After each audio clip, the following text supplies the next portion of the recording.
同时出售部分资产，也就是做空，以维持中性头寸。当事务日临近，这些未平仓的看跌合约到期之际呢，交易商会开。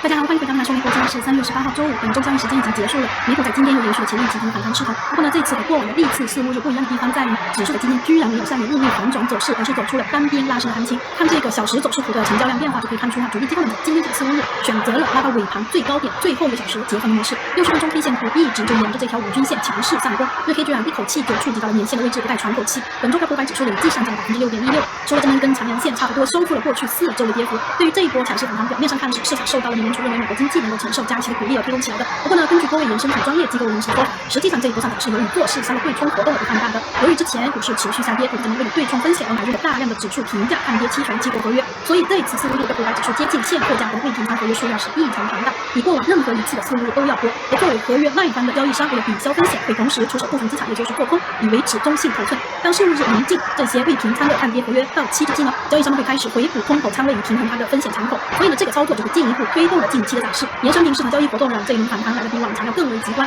纳指今天也是非常的强势，收涨 2.05%。前面这3天表现更是历史上最强的3天走势之一，非常罕见哦。如果再加上今天涨幅，那绝对是历史上最强的4天走势之一了。本周累计上涨了 8.18%。我们观察过往历史中，每当纳指出现这种情况后，往往标志着历史性反弹的开始。为什么呢？因为每次发生这种情况的时候，都是纳指跌入技术性熊市的时候。如果主力机构们不想让美股牛市彻底结束，就必须要大力拉起，才能够让市场重拾看多信心。在00年互联网泡沫破裂，还有0708年金融危机那2次股市触顶下跌之后就没有出现过这么强势的连续3天涨幅。而那2次纳指就是真正的开启了熊市。前面2020年3月份熔断暴跌那一次也没有出现过这种情况，因为那一次指数也是直接就跌入熊市，跌幅高达 33%。后来幸亏美联储以历史上最快的速度开启了史无前例的大放水，才把这个大盘给救起来的。所以呢，最近一直会有追看我视频小伙伴们都知道，我前面就一直在反复的强调，主力机构们在纳指这个位置的3次拉起意义是非同寻常的，是大资金在对这个市场的最后牛熊证券的争夺，多头的振获胜。那么纳指的前面这一轮调整就依然可以被视为经典的牛市回撤。而若是多头失去这个阵地，被空头给击穿了，而且还不能在几天之内尽快夺回，就意味着美股牛市彻底结束。纳指前面这一轮调整的性质呢，就会变成熊市的初级阶段。这个区别我在此前的会员视频里做过介绍。所以这一波强势的反弹透露出主力机构们的目的，就是短期之内机构们还不想让这个股市立刻开启熊市，所以长线主力资金还留在市场里，并没有离开。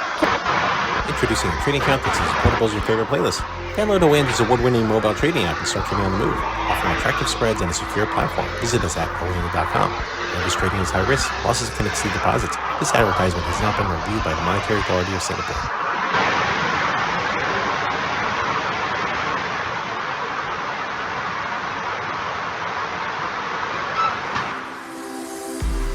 As IT leaders driving the next phase of growth for your organizations, operating efficiently and responding quickly to business needs is really essential to your success. It's been incredibly rewarding to partner with many of you on your cloud journey and digital transformation using the power of vSphere and more broadly VMware Cloud. There are so many success stories to celebrate, whether we've built enterprise apps to run the business critical functions you rely on every day, or are developing new applications to process data in real time at the edge, or giving your developers self-service access to Kubernetes environments on a common infrastructure. In all these, you've trusted us to simplify the complexity of your IT environment, so you can innovate faster, save money, and expand any cloud your business requires. So it was a real honor to see that in interviews with over 800 of your peers, VMware was chosen as the #1 trusted infrastructure provider to control all your workloads, regardless of their deployed environment. With VMware Cloud built on the industry-leading stack of vSphere, vSAN, NSX, and vRealize, it's our goal to deliver the most complete set of solutions to build, run, manage, and secure your applications with consistency across on-prem, public clouds, and edge environments to simplify your operations, reduce risk, and help you move faster. Now, organizations of all sizes have business-critical workloads running on-prem, but they're often spread across different applications, data centers, or edge sites, creating unwanted silos and potentially different operating models. This means your IT teams likely don't have end-to-end visibility across their entire infrastructure. They may also not be confident that security vulnerabilities have been addressed everywhere. And the day-to-day tasks of provisioning resources and troubleshooting can be cumbersome and inefficient. It's clear that these silos must be broken down. In addition, for IT to support the needs of developers, using different platforms for virtual machines and containers can complicate management, as well as application design and development. adding inefficiencies and slowing down app development workflows. We know that you want to enable developer productivity and higher velocity, not slow things down with infrastructure constraints. And finally, while your workloads have the economics and the locality you want on-prem, there are cloud services that could add additional value, like disaster recovery and ransomware protection, and other opportunities for innovation. Yet today, they remain difficult to integrate into existing on-prem environments. At VMware, we've been working hard to innovate to address these challenges and deliver more value to you as our customers. That's why I'm thrilled to introduce the next major evolution of two solutions you know and trust: vSphere Plus, the multi-cloud workload platform, and vSAN Plus, the market-leading hyper-converged storage infrastructure software. Together, vSphere Plus and vSAN Plus bring the benefits of the cloud to on-prem workloads, delivering high-value cloud services for IT admins and developers to supercharge IT productivity and accelerate developer velocity for your existing and next-gen applications. And keep in mind, all this happens without you needing to move or make any changes to your existing workloads or hosts. So it's completely non-disruptive to your business and easy to adopt. So let's get into some detail, starting with the biggest enhancements to your product experience. Your existing vSphere and vSAN environments become cloud connected with a SaaS management layer. This gives you centralized governance for your entire vSphere and vSAN estate with some big benefits. First, to help make your operations more efficient, we've added the ability for IT admins to manage multiple vCenter instances together, along with simplified vCenter lifecycle management through cloud-enabled automation. Second, admins get a consolidated global view of inventory, unified vSAN cluster management, centralized alerts, as well as remediate configuration drift and ability to provision VMs to any vSphere or vSAN cluster. And third, to reduce risk further, you can now run a security health check across your entire vSphere infrastructure to assess your security posture and take necessary corrective action. For app development, we've added new services to improve developer and IT admin productivity, including our Tanzu Kubernetes runtime and multi-cloud Kubernetes management plane, so you can give developers self-service access to container resources and unify Kubernetes management and security across multiple clusters. This makes vSphere Plus a common platform to run both containers and virtual machines side by side, making it easier to build modern apps and modernize and extend existing apps, all on a common trusted platform, saving you money, improving operations, increasing availability and security. We're also introducing new optional hybrid cloud services, including integrated data protection workflows to the VMware Cloud Console that allow you to easily protect and recover workloads from regional outages or ransomware attacks using VMware Cloud Disaster Recovery. This is just the start to the hybrid and multi-cloud services we're integrating with vSphere Plus and vSAN Plus, and you can look out for more in the future. Finally, we're making it really easy and flexible to consume with a subscription-based consumption model and OpEx economics to streamline your financial operations. We can't wait to see what you're going to build with the operational gains, new containers and Kubernetes services, and hybrid cloud services from vSphere Plus and vSAN Plus. So, how can you get started? Well, wherever you are on your journey through digital transformation and developing a private cloud, hybrid cloud, or multi-cloud strategy, vSphere Plus and vSAN Plus can simplify your path so you can gain cloud benefits faster. And by connecting to the cloud, you establish a powerful and consistent VMware Cloud hybrid cloud environment with a streamlined consumption service that easily expands to meet your needs for growth into new locations and new clouds. To learn more, check out vSpherePlus.com for all the information you need to get started. Now, let's hear the perspective of a few of our customers on these new solutions. What would we do for our organization? Well, I think the biggest thing is for an organization our size is would offer up a cost-effective DR solution. Within our organization, one of the things we struggle with is, the cost of having a complete DR setup. And so leveraging multi-cloud, leveraging other resources, for that would give us an affordable solution for DR. Our organization is very excited. It is definitely the next step. It makes sense for businesses trying to go hybrid cloud. It just makes the whole process easier. One of the core ones is going to be the multi-cloud capability and the ability to control and visualize your different environments in one place. I think DR, being able to have a location that we can fail over to quickly in case of an attack or ransomware, I think that would be very valuable. Switching to a SaaS model for vSphere makes total sense. We've been doing that as an MSP for years, so it just falls in line with our business model. From the philosophy of as a service consumption, our customers are asking for this, so now it's another tool in our tool bag to provide that outcome to customers. It's fantastic to hear those perspectives as we roll these releases out to the world. Now, for a deeper look into vSphere Plus and vSAN Plus, I'm thrilled to introduce one of our technical leaders, Susan Gudenkopf, who will take us through several demos of what's coming. Thanks, Mark. Let's now take a closer look at the product experience of vSphere Plus. As an IT admin working in vCenter today, running multiple sites can be a time-consuming process. Now, with vSphere Plus, you can connect all of your vCenter instances to the SaaS Cloud Console, so you have one place to manage them all together. To set this up, you add a lightweight cloud gateway to each vCenter and check them into the Cloud Console.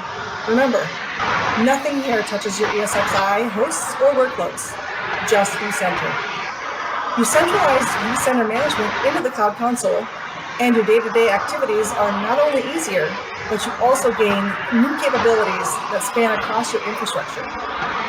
In the Cloud Console, you'll find dashboards consolidating all of your global alerts, inventory, configurations, and the ability to see a list of any security issues. On top of that, vCenter Lifecycle Management is now a breeze. Let's see how all this works. To take us through these workflows, I'll invite my colleague Dave Morera to give us a quick demo. Thank you, Susan. Let me show you how easy it is to connect your on-premises infrastructure to the cloud with vSphere Plus. Connecting your on-premises to vSphere Cloud, it is super simple. We're going to deploy a local Cloud Gateway appliance that provides this connection to a cloud account. Everything included from setup and configuration running through that single appliance. This local Cloud Gateway VM will act as a proxy between your on-premises infrastructure and the cloud. This will allow connections to be secure within your organization, but it also will secure communications going out to the internet through the cloud. Adding your on-premises vCenter, it is super simple by matching and making that connection between the Cloud Gateway and your VMware account on the cloud. This is now going to connect our private infrastructure to vSphere Plus. There's no requirement as far as certificate or extended service engagements requirements or VPNs or the like. Those vSphere Plus organizations that have that entitlement will be selectable to you to pair your vCenter environment. This step is simply and easy selecting parts of your environment that you want to convert to SaaS management and subscription-based licenses. So as simple as just adding FPDN, username and password, you can add several vCenters. And there is no limit to it. You can add 10, 15, 200 vCenters to vSphere Plus and control everything from one single location. Then within vSphere Plus, you have a global inventory of everything we have connected, regardless where it lives. So now that we have registered our vCenter server, let's move on to the VMware Cloud Console to continue.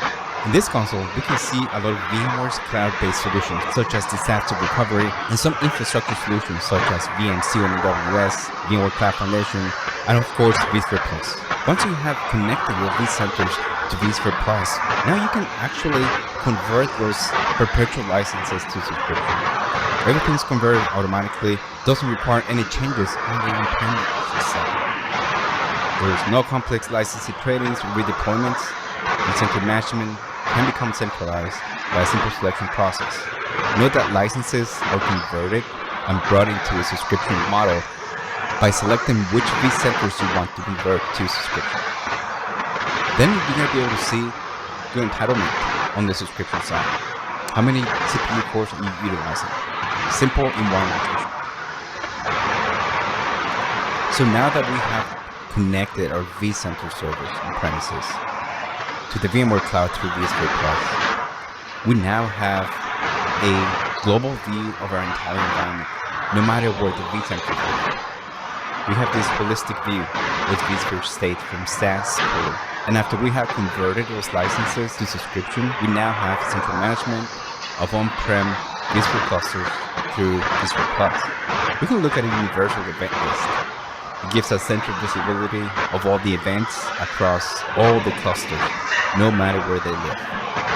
This reduces the complexity of health assessments and makes it so much easier to troubleshoot. We can even launch our vCenter server UI from vSphere Plus. We can drill down within each vCenter and see what events are being affected, whether it's a security alert, configuration error, or some information you need to know. From a security standpoint, we can see the top security issues across environments and list objects with the issues. More than just looking at health, we can also assess security risk of the entire management plane. Again, we're looking at our entire infrastructure.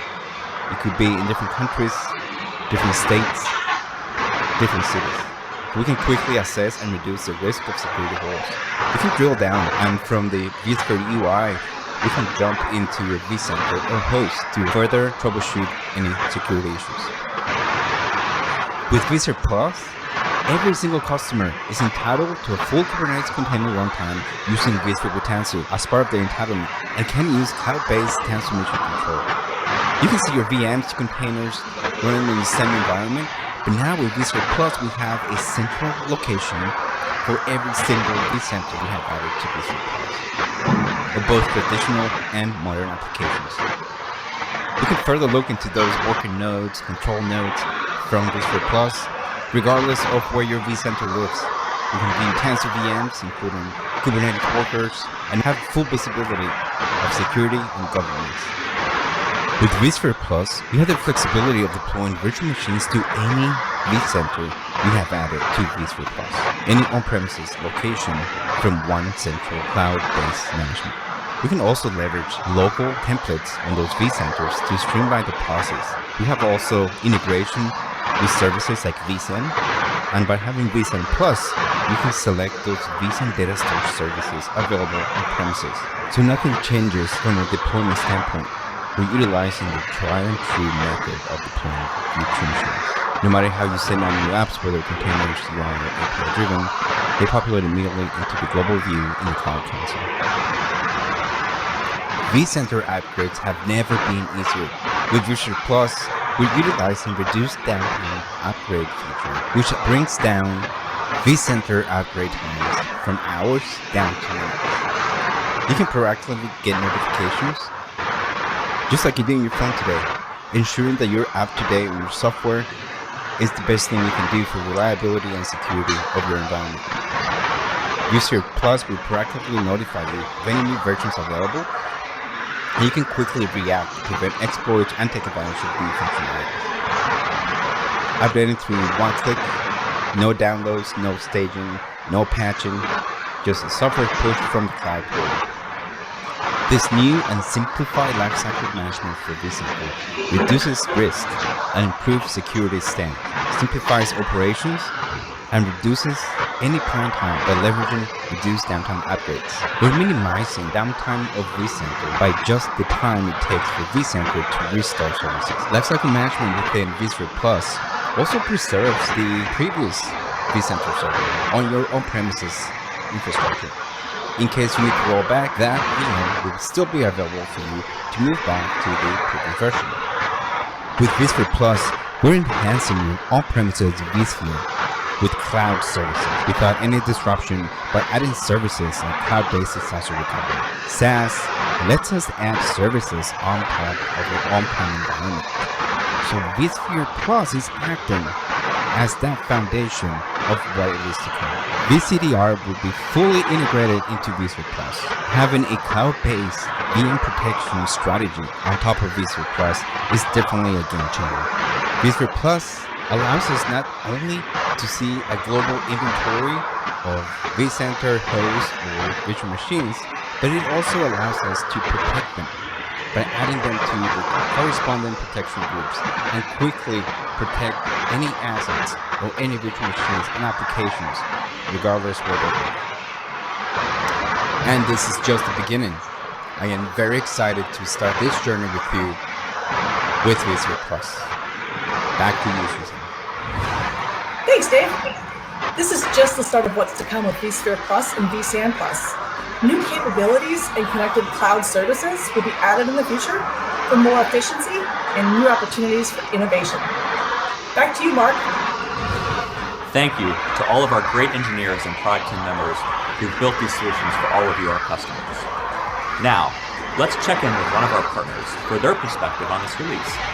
So at Insight, we have a tremendous breadth of capabilities that we help our clients as they adopt a public or hybrid cloud approach.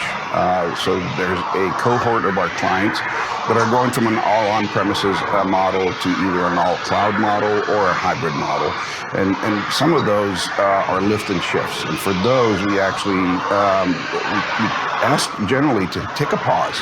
Let's take a look at this and let's do cloud right.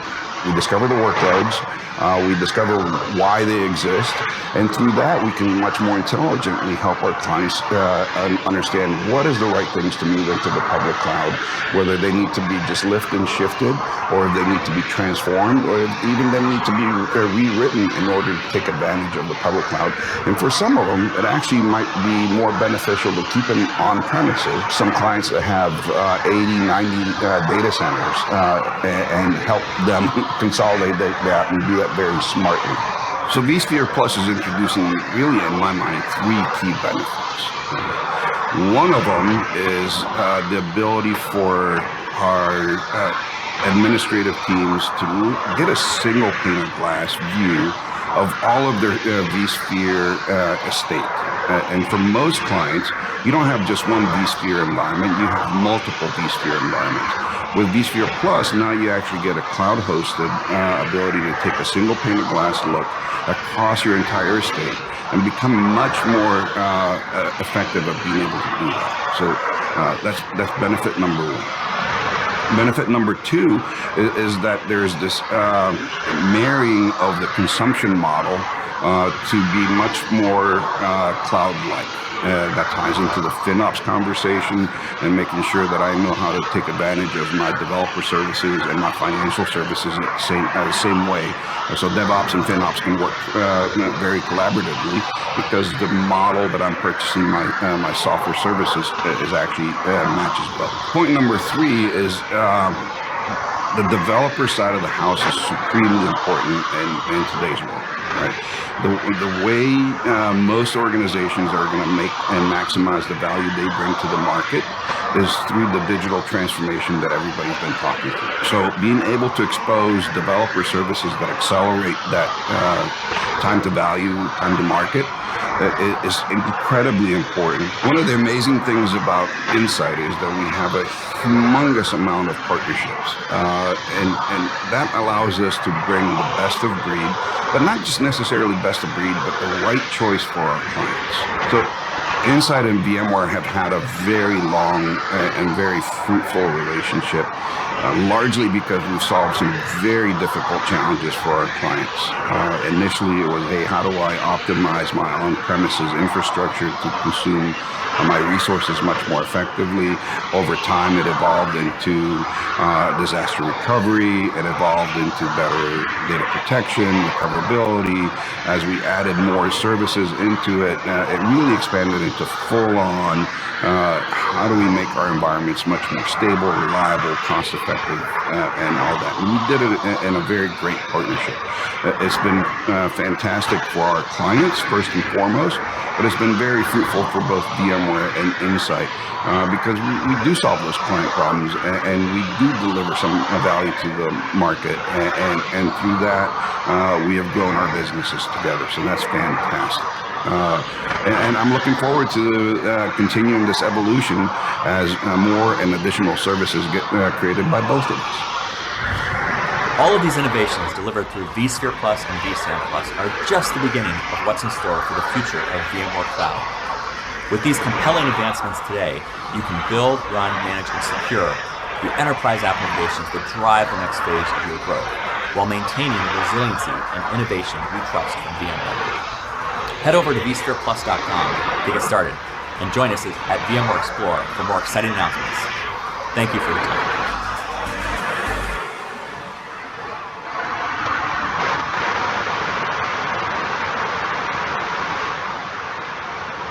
拖着这个市场坚守最后的阵线，只有短线资金在做高抛低吸，年初卖掉，现在低位接回，两头赚钱。而比较幸运的是，我们抓住了这一次的大反弹行情。上周五咱们给大盘算命的时候就已经表明，美股转折或者本周出现。这个周二有资金提前强买也被我们发现，现在回头来看，或许一部分的聪明钱在会议开始之前就已经有分身了，所以呢提前回补空头头寸，转而布局做多。这个其实无论哪一个股市哈，不管是美股也好，港股、A 股、台股、韩股，其实都是存在着内幕消息的操作，因为这个就是人性，很正常的。所以散户们吃亏也是吃亏在这里。咱们所看到的无论什么消息，实际上都是比别人迟了一步。就算是依靠技术分析再好，其实对于后续的判断也是有一部分得靠连蒙带猜。为什么呢？因为技术指标是有滞后性的，无法预防一些尚未出现的突发大事件。短期市场的走向更多的其实是取决于大资金的博弈。巴菲特、芒格他们难道只比起顶尖的技术交易员吗？如果技术可以完美预测股市的未来走势，那所有的机构们都只赚不亏了，毕竟他们都拥有就是最顶尖的交易人员。那这个市场里面，如果所有的机构都赚钱，那谁亏钱呢？所以对于这个大盘后续走势的预测呢，我都调侃为给大盘算命，是扮演神度的角色。但是没有办法，我也想让鲍威尔给我打个电话，或者是佩洛西给我发个短信告诉我一些内幕消息，可惜没有啊，所以还是得靠咱们自己去琢磨。周三的时候我们也提醒大盘的短期底部已经到了，赶紧抓住接下来的这个反弹窗口期。那这次算命的水准，我给自己打7分，扣掉3分是怕自己太骄傲了，下一次被大盘给左右开弓打脸的时候，心理落差太大，一个人躲被窝里面痛哭流涕啊！我和大家开玩笑，不过咱们作为个人投资者，炒股的心理素质那一定要杠杆的，一定要强。只有你能够保持自己情绪的平稳，不被外界所影响，才能够避免情绪化操作之下呢，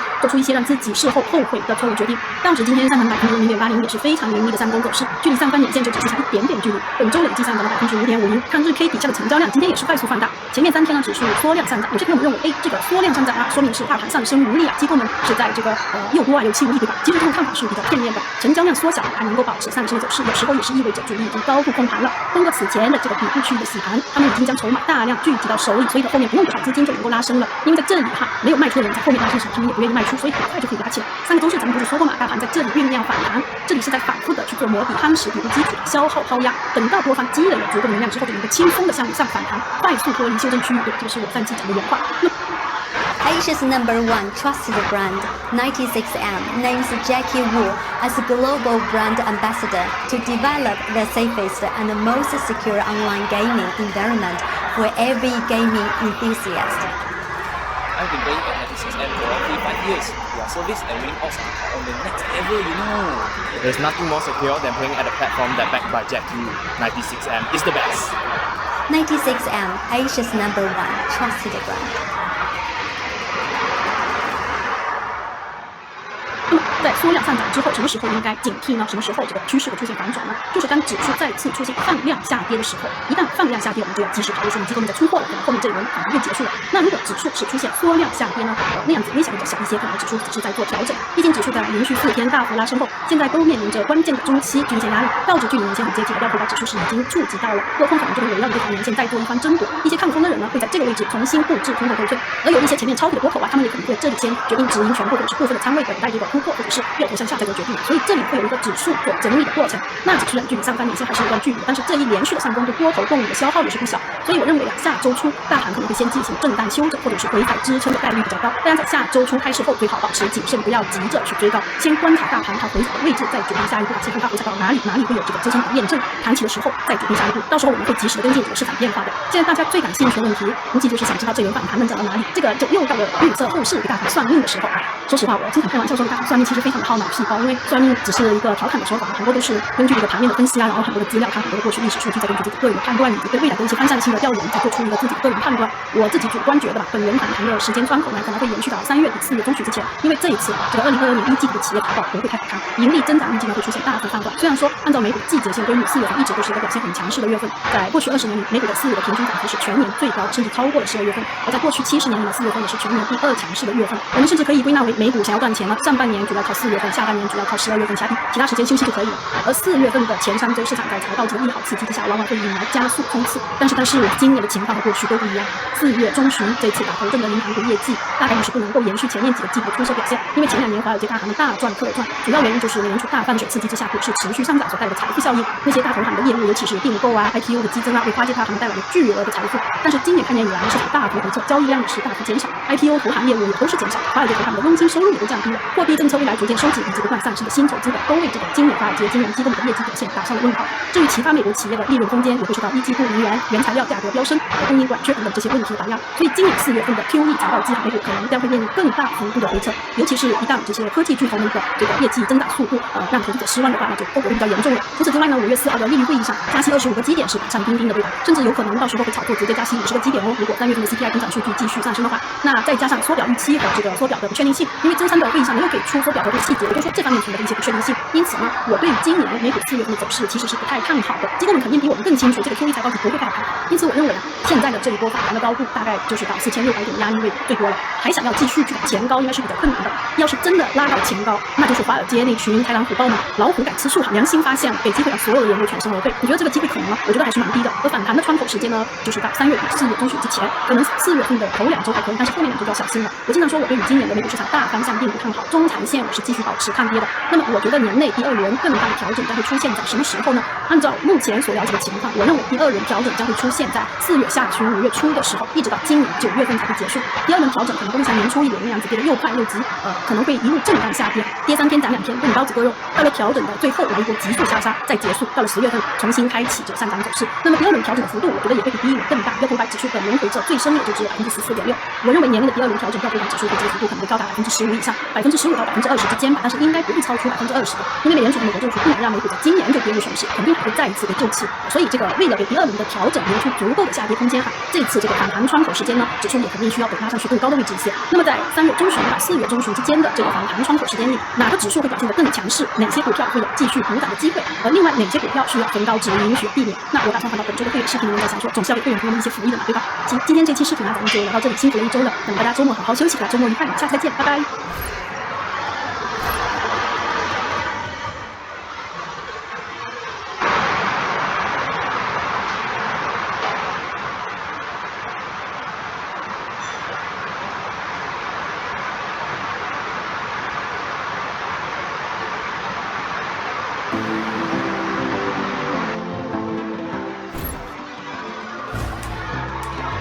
大家好，欢迎回到大说美股。今天是3月17号周四，现在已经收市了。美股今天在午盘时间上窜下跳的震荡，市场继续消化昨天的联储会议结果，多空表现出现了一些分歧。一些人呢觉得既然都已经早已是预期的事情，现在利空落地就应该上涨；另一些人昨天晚上睡觉前可能还琢磨了一下，总觉得哪里也不太对劲。明明美联储已经给出了偏鹰派的紧缩态度，也承认高通胀持续的时间会更久，怎么还能继续涨呢？所以今天早盘时间就看多的人买，看空的人卖，走了一个倒 V 的一个形态。但是到了中午呢，可能想卖的人都已经卖了，神清气爽，就不需要再操心了，就集体去外面吃饭。多头们估计是叫了外卖，就在电脑面前坚守阵地再次把指数给拉上去。等空头们吃完烂去回来一看，场子早就已经被多头们给夺取了。收市的时候，市场好像就举行一个狂欢派对一样，美股全线上涨。看这个热议板块图绿油油的，不知道为什么每次看到这个绿色的板块图，我都会想到那个韭菜盒子。可能是因为我每天晚上录制视频的时候都是11点多，到了吃夜宵的时候。以上这个纯属和大家闲聊歪歪其实咱们按严格的技术面来分析，就是当标普500指数的早盘时间冲高到4371点这里呢，正好就是讲到了我们此前所画的这一条下降趋势线遇到阻力后回落，但是资金做多的意愿很明显哦。当指数跌到4344点左右，多头就再次发力，在指数盘中第2次来到4371点这一个阻力位附近呢，就成功突破了上去。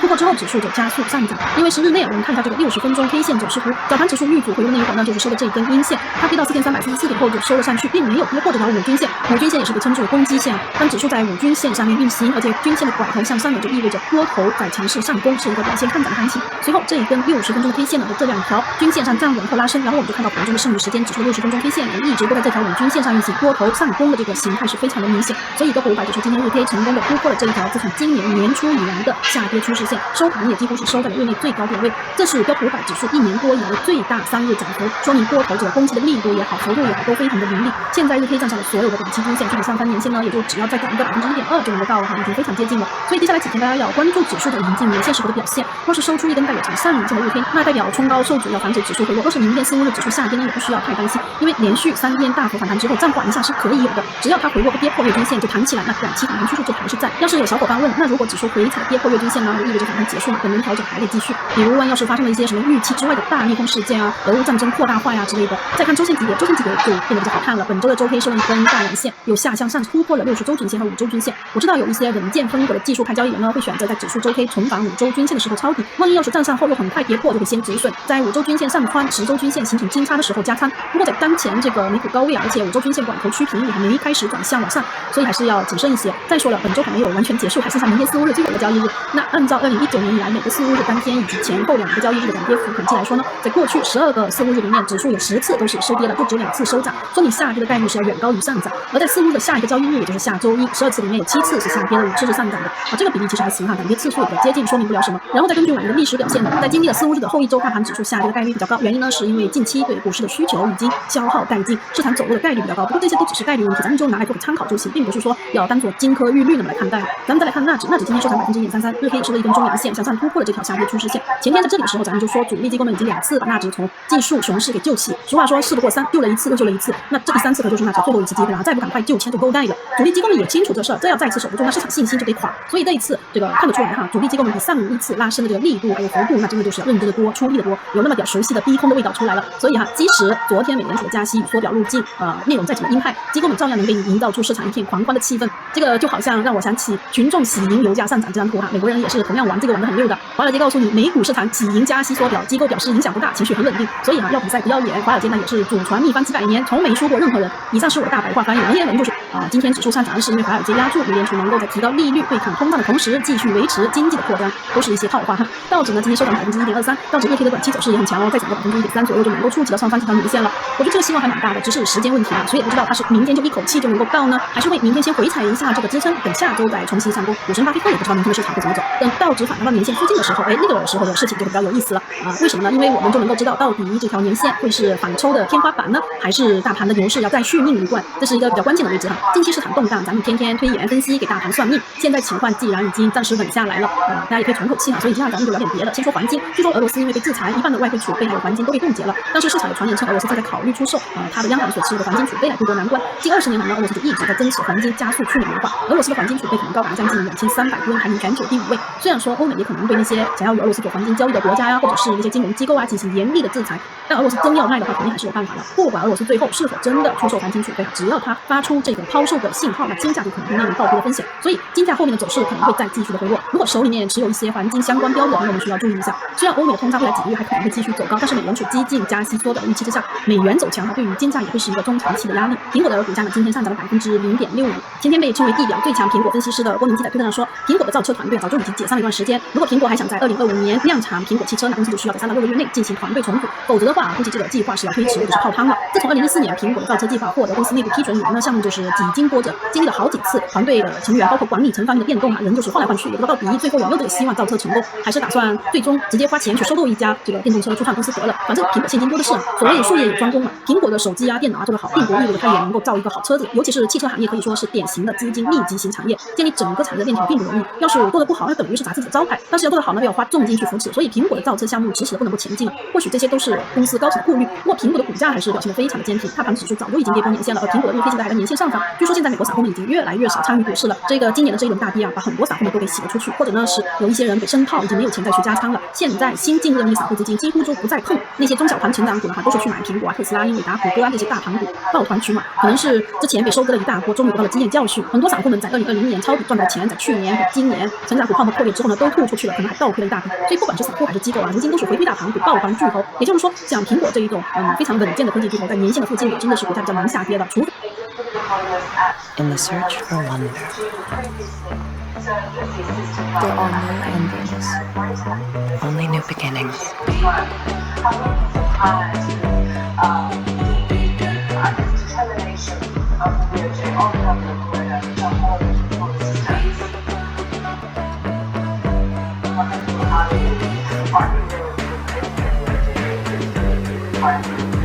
To discover unexpected wonders.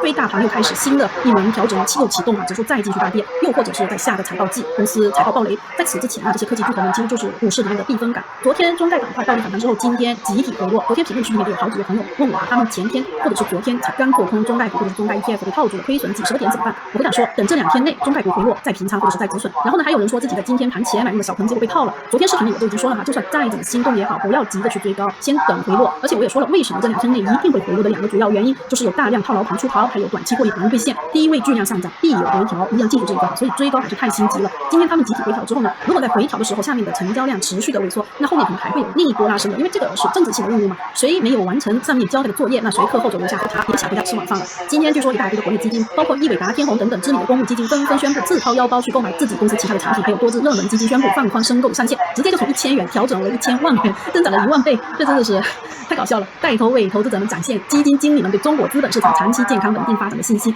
所以你想这种情况啊，大家都要表态啊，怎么能只拉1天呢？好歹也得维持一段时间的。中美两国的首脑就说明天要打电话了，可以关注一下大家。要是传出个好消息，那中概啊以及中概背后专家们怎么也得表示一下的。要是谈不拢，彼此再说一些不怎么好听的话，那肯定要再继续回调了。最近呢，俄乌局势出现了缓和的迹象，有待回落，所以呢，很多之前做多能源股的对冲基金们正在快速的撤出。但是巴菲特他却是反其道而行，连续3天加仓石油股，以每股大约53到55美元价格买入了1810万股的 OXY 的股票，一共花了9.85亿美元。而且巴菲特还豪气的表示，能买多少就买多少，这个是非常看好的哈。摩根斯坦利呢，他预计说油价后面还会再次上涨的，因为今年全球的原油供应将会随着俄罗斯的制裁而进入这个供应端的紧缺。今天乌克兰办公室主任顾问称啊，俄乌达成和平条约大概可能需要几天到1个半星期，那大家可以算一下这个时间哈，大概就是在下周中旬到下周为这个窗口。那有哪些是战争结束利好的板块呢？大家可以想一下，然后提前布置一下。行，今天这期视频咱们就聊到这里，下次见，拜拜。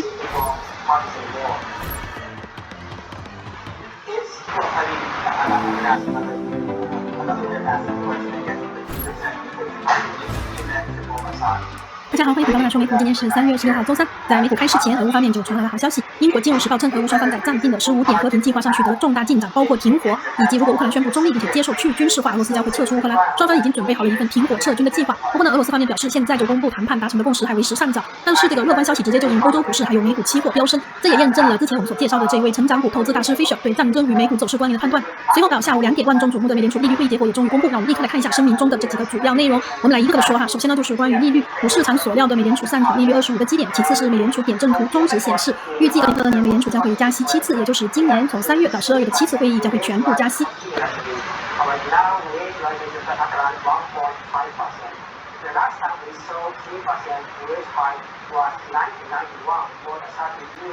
Thank you, everyone. Thank you for joining us in this very, very lovely convening featuring the creative and artistic team behind the pun, the opening show of CIFA 2022. And I have here with us today 6 very lovely creatives, 3 of us whom we have the privilege of having in person. So first off, we have Maestro Tingye, who is also the music director from the pun. And we have 3 composers with us who often are in the room. We have Mr. Eric Watson, and we have Wang Pengwei. And joining us virtually, we have Julita and Adrian from Sarawak and of the Tuya Initiative. And finally, we also have the very lovely composer, Go Jin. So, I guess just to start off the conversation, because this is something that kind of fermented in me as I got to know the project and the music and looking at the materials and the concepts. And I just want to begin by asking Maestro, how has the vision from the pun evolved, whether it's musically or just conceptually from when it is first conceived? Has there been this very progressive sense of evolution, or has it remained remarkably consistent? Well, the story actually you can trace back to 2019, the end of 2019, before the pandemic started. About to start her position, Natalie candidate, and she asked me for a lunch somewhere behind a SEO building. So we talked about that.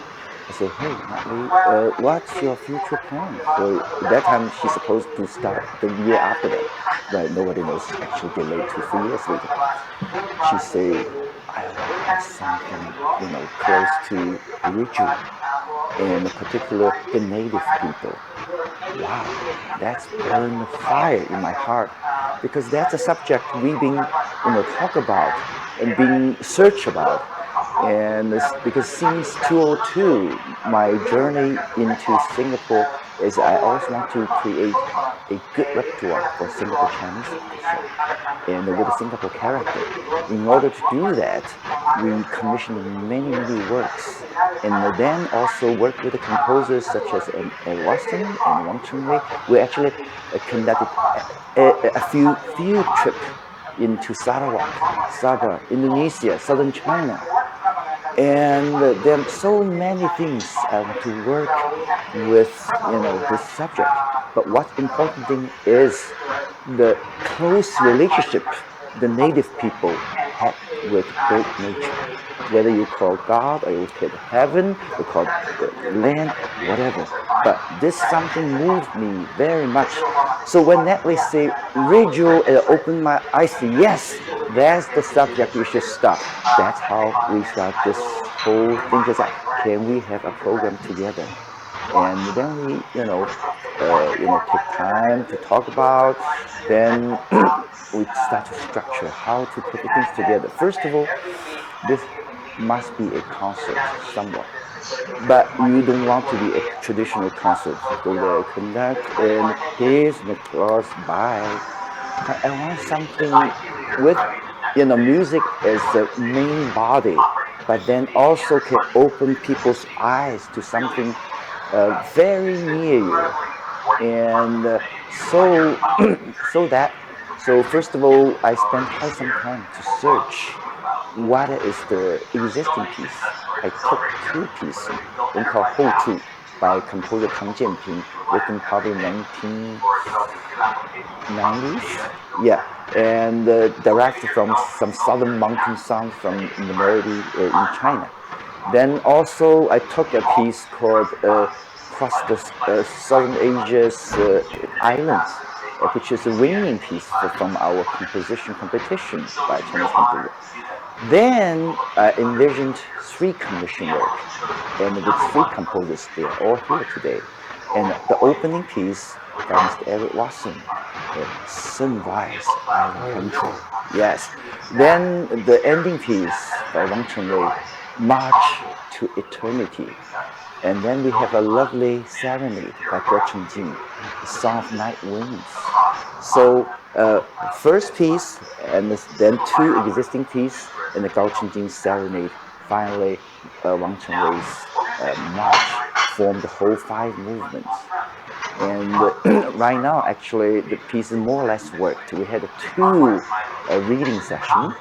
And then also afterwards, it's not going to be just playing notes. There will be stage design, and particular location in Pasir Panjang Power Station, which opened a new territory to us, offers something very different. So I'm quite excited. 到年底利率会升到 1.9%，2023年年底升到 2.8%。虽然美联储掉期利率市场呢此前就已经显示完全计价了年内7次加息，但是这一份美联储的利率路径仍然显示出这个决策者对抗通胀的一个强势转向，也反映出美联储对通胀比预期更快更持久的担心。第3，会议声明说美联储将会在接下来的某次会议上开启缩表，虽然并没有明说，但是呢暗示会在5月份开始。预期的赎回上限并没有宣布，但是根据鲍威尔前段日子在国会听证会上的发言，大致上缩表将会需要3年时间来推进。目前美联储的资产负债表规模为 8.9万亿美元，目标是减到 5.5到6万亿美元。按这个速度来算，大约是明年要减1万亿美元。昨天视频里我们提到，美银预计美联储要在5月份就启动量化紧缩 QT 也会缩表，大概率会是采取调整再投资系统，而不是主动的抛售债券。但是无论是哪一种，本轮货币紧缩速度都要比过去历史上的每一轮周期都要更快说明美联储呢面对这个40年来最高的通胀率的确是有点急了，担心再不管一管通胀可能真的有失控。所以尽管美联储大幅下调了对今年美国的 GDP 增长预期，经济增长风险上升，也不得不给物价踩急刹车。在这份会议决定公布之后，美国正在股指盘中短线跳水，纳指当时回吐大部分涨幅，道指标普盘呢一度转跌，2年期美债收益率飙升，美元指数短线走高。但是在半小时后，鲍威尔开始讲话，美股迅速再度走高，美元指数也在鲍威尔讲话之后显著回落。那么其实从以上这个鲍威尔所说的几点，我并没有看到什么特殊的地方，因为刚才的会议声明差不了多少，鲍威尔也没有真的什么嘴上模拟甜言蜜语的去讽市场啊，怎么就风力这么大，瞬间把美股给拉升的那么快呢？其实美股这一波拉升和鲍威尔讲的什么话根本就没有多大的关系，只是借着鲍威尔讲话所谓的安抚人心啊这个理由来制造日内波动而已啊。其实今天本来就是要涨的，主要昨天我视频里说的那个理由，因为加息路径明确化，靴子落地，市场做出的这么一个短线反应，所以昨天盘中呢就有部分空头选择了先平仓回补，部分的短线投机盘做多，资金提前强买。上周四咱们视频里也说到，大盘短线正在酝酿反弹的过程中，我就不重复我之前说的话，我就直接回顾一下。主观上认为短线大盘可能正在酝酿反弹的过程中，但是市场人心只需要一个恢复的过程，再加上前景不确定性因素还存在，像俄语局势啊、美联储利率决议啊，这个都还没有出现结果，因此大盘这个时候出现一定的反复是正常的。指数在下方反复的磨底踏实，底部基础消耗短期抛压，美联储加息落地不确定因素消退，那么这个对于市场来说是一个短期的利好催化剂。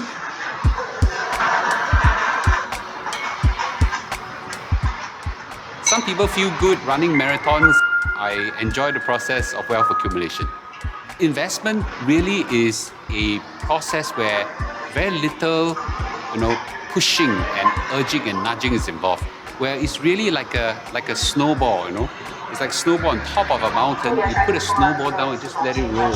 It's a very enjoyable, very calm, very peaceful process. That's what investment should be. The only time I really felt inadequate about money was during the Asia financial crisis. I actually lost a lot of money and I almost was bankrupt.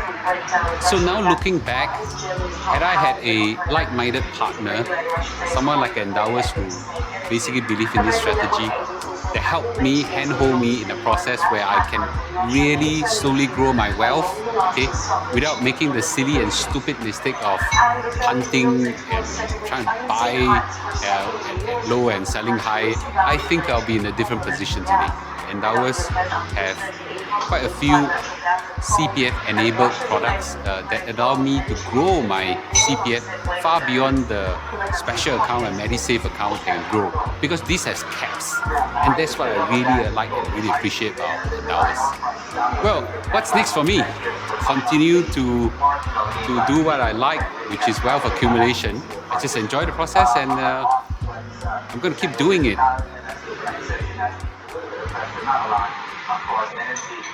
Mark is here. By the way, for Bloomberg clients that you can check out and read more about these stories and type of supply chains in our newsletter at the supply lines. You can check them out on. As IT leaders driving the next phase of growth for your organizations, operating efficiently and responding quickly to business needs is really essential to your success. It's been incredibly rewarding to partner with many of you on your cloud journey and digital transformation using the power of vSphere and more broadly VMware Cloud. There are so many success stories to celebrate here, whether we've built enterprise apps to run the business-critical functions you rely on every day, or are developing new applications to process data in real time at the edge, or giving your developers self-service access to Kubernetes environments on a common infrastructure platform. In all these, you've trusted us to simplify the complexity of your IT environment, so you can innovate faster, save money, and expand any cloud your business requires. So it was a real honor to see that in interviews with over 800 of your peers, VMware was chosen as the #1 trusted infrastructure provider for control of all your workloads, regardless of their deployed environment. With VMware Cloud built on the industry-leading stack of vSphere, vSAN, NSX, and vRealize, it's our goal to deliver the most complete set of solutions to build, run, manage, and secure your applications with consistency across on-prem, public clouds, and edge environments to simplify your operations, reduce risk, and help you move faster. Now, organizations of all sizes have business-critical workloads running on-prem, but they're often spread across different locations, data centers, and edge sites, creating unwanted silos and potentially different operating models. This means your IT teams likely don't have end-to-end visibility across their entire infrastructure deployment. They may also not be confident that security vulnerabilities have been addressed everywhere. And the day-to-day tasks of provisioning resources or troubleshooting can be cumbersome and inefficient. It's clear that these silos must be broken down. In addition, for IT to support the needs of developers, using different platforms for virtual machines and containers can complicate management, as well as application design and development, adding inefficiencies and slowing down app development workflows. We know that you want to enable developer productivity and higher velocity, not slow things down with infrastructure constraints. And finally, while your workloads have the economics and the locality you want on-prem, there are cloud services that could add additional value, like disaster recovery and ransomware protection, and other opportunities for innovation. Yet today, they remain difficult to integrate into existing on-prem environments. At VMware, we've been working hard to innovate to address these challenges and deliver more value to you as our customers. That's why I'm thrilled to introduce the next major evolution of two solutions you know and trust: vSphere Plus, the multi-cloud workload platform, and vSAN Plus, the market-leading hyper-converged storage infrastructure software. Together, vSphere Plus and vSAN Plus bring the benefits of the cloud to on-prem workloads, delivering high-value cloud services for IT admins and developers to supercharge IT productivity and accelerate developer velocity for your existing and next-gen applications. And keep in mind, all this happens without you needing to move or make any changes to your existing workloads. 所以今天大盘这种利空出尽的走势是符合我们原先预期的。上个周五呢也说了，本周就在本周美联储会议结束。